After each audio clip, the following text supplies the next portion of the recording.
In this episode of The Flying Reporter, I'm going to be asking the UK government what it's doing to help general aviation with its various challenges, from airspace, GNSS approaches, regulation and aerodromes. I'm here at Redhill Aerodrome in Surrey today, and until recently this site was under threat because of plans to build hundreds of houses here.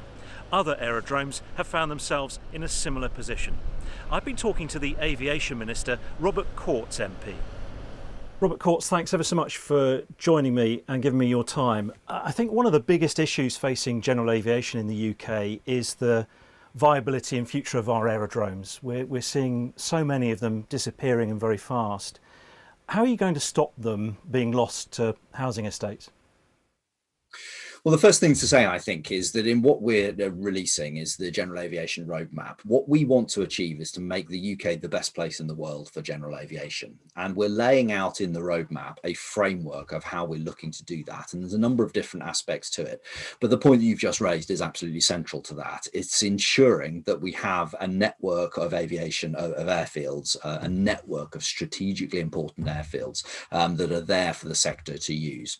But it's not just that, because there's a number of other things that we have to do as well. What I'm really keen that everybody understands is that through the roadmap, general aviation, the importance of it, it's central to Department for Transport policy making, absolutely central to everything we do. And there's very good reasons for that. It's because GA is the grassroots. It's because that's how you get the next generation of pilots, of engineers, of people who are interested in STEM and technical careers going forward. You know, when you're looking at the amount of jobs, for example, that GA supports is approximately 40,000 across the UK, and the contribution to the UK economy, it's absolutely gigantic, and it's critical to the way this country sees itself, to the things that it's good at and to where it wants to go in the future. So you're quite right that the importance of protecting airfields is key to what we're doing, but there's a number of other aspects to it as well, and that's all laid out in that framework in the roadmap. Could we talk about aerodromes though? And I think in your roadmap, from the draft that I've seen, it is one of your priorities to protect and safeguard aerodromes for the future. And you talk about a strategic network. And previously we've seen in documents that the strategic network might be the kind of cream of the crop, the 20% of the aerodromes that we save for this purpose. But we can't really afford to lose any more, can we? What's your vision of the strategic network, and how do you save the aerodromes that we have remaining? So there's a couple of ways in which we're going to do that. The advocacy part of it is absolutely critical, and we've got a GA advocate in the Department for Transport now, Phil Dunnington, who we've appointed to ensure that the grassroots concerns are brought right up to the centre of policy making and to always make the case for GA. But it's really important as well that all airfields are thriving, that they contribute to the local economy, that they have a real financial viability, and that's something that we take part in as well. So we have the Airfields Advisory Fund, which we've helped approximately 90 airfields with advice about how they can look to grow and how they can help to thrive as well. And it's through making sure that they have viable businesses. It's making sure that they are seen at the centre of a community's identity that will ensure that we have precisely that strategic network that I've spoken about.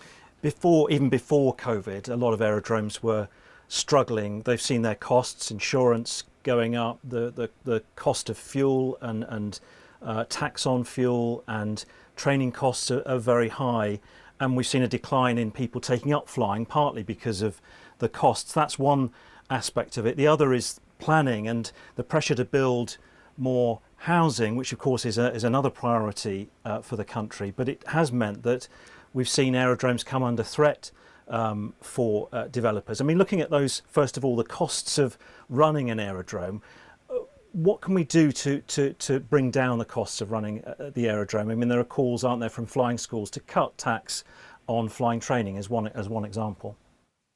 So first thing to say is that when I'm talking about, the aviation and general aviation being at the heart of policy making, it's understanding all those concerns in detail that's absolutely critical. Because then when we go off and have conversations with colleagues in the Treasury, or we go off and have conversations with those in the Communities Department, that general aviation is understood and it's advocated for in a way that it never has been before. And that's what we're seeking to achieve through everything that we're doing in the roadmap.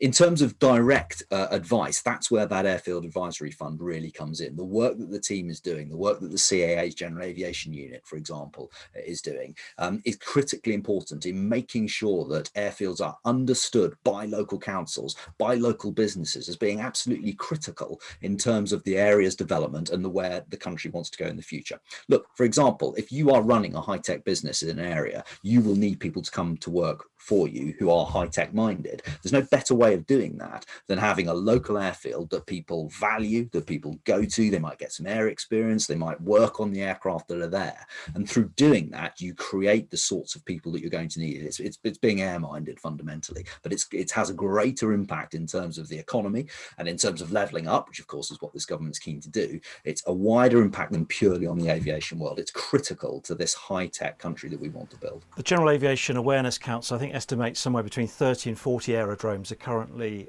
at threat, many of those from housing developments. And we saw a change in the planning landscape some time ago, long before you were in office, that saw aerodromes classified as brownfield sites, which led to a rush, I think, of local authorities seeing them as ripe for development. What can we do with our planning laws, which I think is also in your roadmap to investigate? What can we do with planning laws to make sure that aerodromes aren't the first choice of places to go to build, big estates? So one of the first things that has been achieved is that airfields, their importance is already recognised in the planning policy guidance. I mean, that's something that we managed to get in, as you say, long before I was a minister in any event. So we've managed to do that through the all-party parliamentary group for general aviation. That was a big success some years ago now. But it's constantly making sure that everybody understands how critically important they are, so that local businesses understand that this is exactly what you want nearby, is a general aviation airfield where people can get air experience and where people can get experience of flying, and making sure that councils understand them as well, that this is something that we need. We have to have airfields where people can go and fly, where they can get technical experience, because that contributes to this wider high-tech economy that we want so much. And from our own perspective, as I say, the advisory fund that we've set up, offering advice to over 90 airfields as to how they can grow, how they can thrive, is critical from our perspective as well. Do you think that there could be changes to planning law, and would you be advocating that on behalf of aerodromes to provide greater safeguards for them? We will always be advocates here. This is what the roadmap that we're releasing is all about. It's making sure that it is understood. It's making sure that the centrality of the importance of general aviation is understood and is part of policy making. And we'll always be the advocates for GA. It's exactly what we're here for. We'll do that in all parts of government, of course. One of the way aerodromes can improve their viability is to grow, and that they do face some challenges with planning in that respect. But also, to make them accessible in bad weather, they need instrument approaches. And I think the first instrument approach in the US was back in the 90s, and 30 years on, we're still struggling to break ground on this point. Is this something that you intend to push the CAA to go forward with? So we already have taken action on this already. I've written out to airfields, rolling out the GNSS phase 2.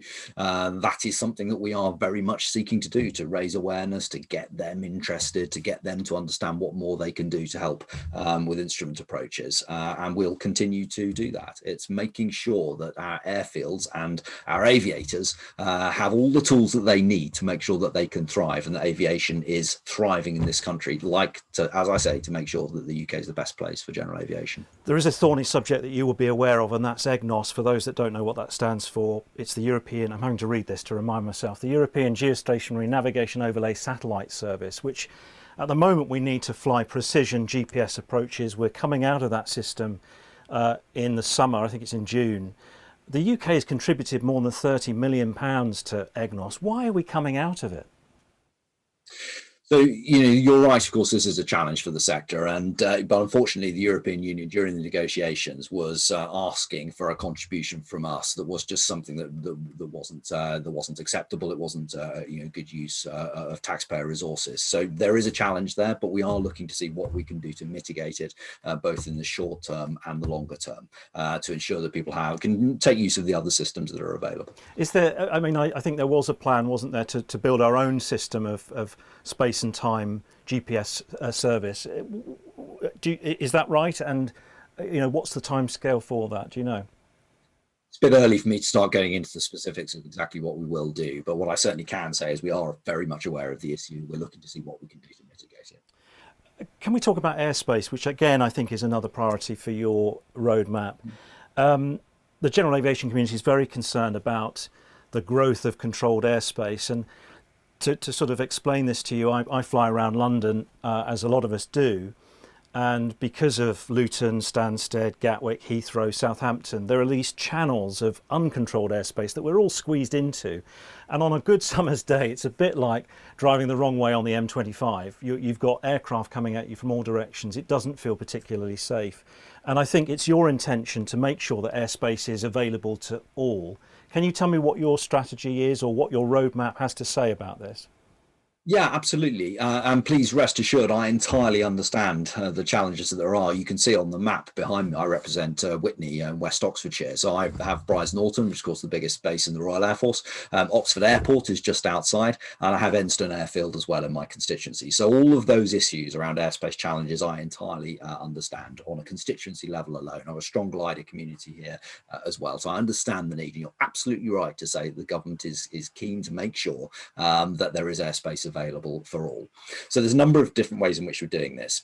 One thing I would like to point out is the electronic conspicuity fund that we have that we've introduced, and it's 3,333 people have applied for that. So that is something in real practical terms, real money that we're putting in to make sure that people are aware of what other aircraft are around them. This is literally life-saving kit, and it's something we're taking a lead on.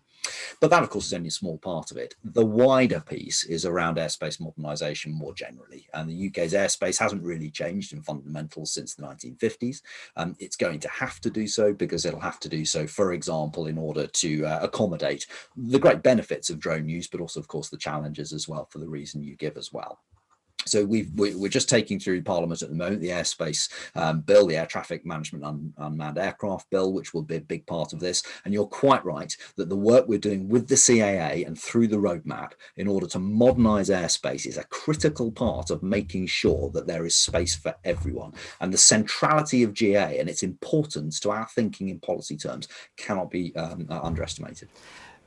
You, and I know the Transport Secretary, are very keen that we are seen as the best place for general aviation. You know, if you talk to people in America and other parts of Europe, when we mention that phrase, we're almost laughed at, because we seem now so far behind. Do you accept that we have an awfully long way to go to achieve your ambition, the Transport Secretary's ambition, to be the best place? Well, there's more work to do, of course, but I really think we've gone a long way. I mean, the key thing to make sure is that, you know, from both the Transport Secretary and myself, you've got lifelong aviation enthusiasts enrolled now. You have people who passionately care about this sector, and it's important and want it to thrive. So we're doing everything we can, both within our policy terms and working with the CAA, to make sure that this is the best place in the world for GA. So there's more to do, but look at what we've already done. So if I talk about the EC fund, for example, that's just one example. Look at the Airfield Development Fund that I've referred to already. This is real practical help that is making a difference in real everyday terms. And then you referred to EGNOS, of course, a moment ago, and clearly there's a challenge there, but also look at the opportunities that we have as well as we come out of EASA. So the CAA has just done a consultation exercise. They're shortly to reveal the results of that, and we'll be looking to make sure that we can take advantage of the opportunities that come from EU exit as well. And I'm looking at things like, you know, VMC Class D classification. We've taken action on that already. There's much more else that we're able to do once we're able to set our own rules, and we will be taking advantage of that. Pinpoint the real practical changes that you are hoping to see with this roadmap, because I've asked you about planning, I've asked you about the cost of running and aerodromes and flying schools. We've talked about the LPV approaches, the EGNOS and so on. I don't see anything yet that is obviously you've got the advice and the electronic conspicuity fund, which you mentioned, but I don't see anything yet that is really going to turn around the fortunes of GA, which was already battered and now post-COVID is very, you know, perilous position. What changes will you actually bring about to make things easier for aviators and aerodromes? I'll tell you what turns things around. I'll tell you what really gives you strength for the future, and that's the next generation. Now, for the reasons I've given, and I know that this audience needs no persuading anyway of the importance of GA for the next generation, but it's making sure that you have the next generation of pilots and engineers coming up. So, for example, look at the Reach for the Sky program that we have. Look at the 9 aviation ambassadors that we've put in place. This is people going out, explaining what GA has, explaining what it can offer to young people out in schools, out in communities, and getting the next generation involved. That is hugely promising, because that's how you have a bright future for any industry, and it's critically so for GA. The questions I've asked about planning, about tax, about the cost of flying, and the issues around housing developments and so on, we haven't heard from you anything that I certainly think I haven't heard anything that would make me feel that yes, you're doing something to save these aerodromes, to save this sector, other than trying to persuade and advocate. Do you really think that's enough? Do we not need some kind of legislative changes, some tax reform, anything, airspace reform, that kind of thing? Well, I mean, in airspace reform, you absolutely do see that. As I say, we've got the bill going through Parliament at the moment.